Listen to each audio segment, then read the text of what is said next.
My hot take on Mars one. I haven't heard about that one. And so I was thinking as an interesting sort of kind of segue out of this conversation, because we have been talking for quite a while. What kinds of things would you expect to change or to happen differently if, for example, people do end up living in a colony on Mars, but they're still pretty far away from Earth, but they're not entirely. How do you think they would manage their culture? How do you think their culture would evolve differently, say, if they were in a completely different setting because they're not on Earth? What kind of changes do you think that would cause people to have, and what kind of cultural behaviors do you think would have to go or come? Mm. Because you mentioned that the perfect test bed environment would be like babies, where you Babies in a understand how their cave. culture, how their culture forms, and I guess Mars is like the second best opportunity to see how that forms. Yeah, so one of my favorite shows, actually, I just have to put a plug for this, is called Ascension. It was on Sci-Fi. It's like 6 episodes, where they I don't want to spoil it, but yeah, it's like watching the culture of a bunch of people in a spaceship colony evolve. Um, and so that's really interesting. But actually, evolutionary psychology can give us a lot of cool insights, because there's a few things we can basically assume about Mars. Besides being isolated, confined, and extreme, it's going to be a really harsh environment where there isn't a lot of resources available. It's probably going to be high mortality, but if they do it correctly, it'll be low in pathogen prevalence. In theory, not many diseases should just spring up out of nowhere. But what those harsh environments tend to do is they tend to create cultures that have really strict norms and really strict punishments, because you have to keep people in line somehow. So you think about, America's a pretty loose culture.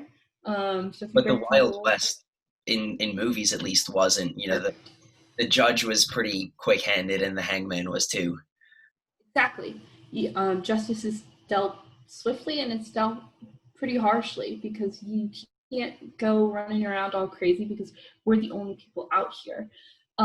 We'll see probably really stable and strong bonds, because I can't just get in petty fights with people because they're the only people here, and I need to maintain those strong coalitional ties.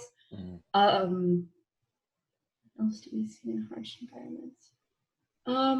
Yeah, a lot of collectivism. So there's not going to be a ton of room for the free individual spirit. So even if, they do develop their own pop culture on Mars, the extent to which band t-shirts and crazy tattoos and body modifications and individuality is expressed, probably not going to be a thing. Because again, it's better to think about how will my actions impact the group than it is to think about how the group more so will affect me. Do I need to stand out from the group? The answer is probably no. Also, probably if it plays out like any sci-fi movie ever, they're all going to wear the same gray sweat jumpsuit.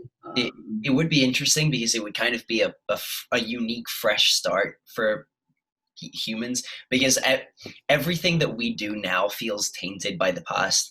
Whatever we do, wherever we are, whatever we own, it's all kind of come to us from the past, and we're just doing it different with a twist. Whereas over there, it would kind of really be a new start, especially that they would start from so small. Now, I was born I was born where I was born, and that was really far away from people who were born, say, in China, or people who were born in Africa or South America.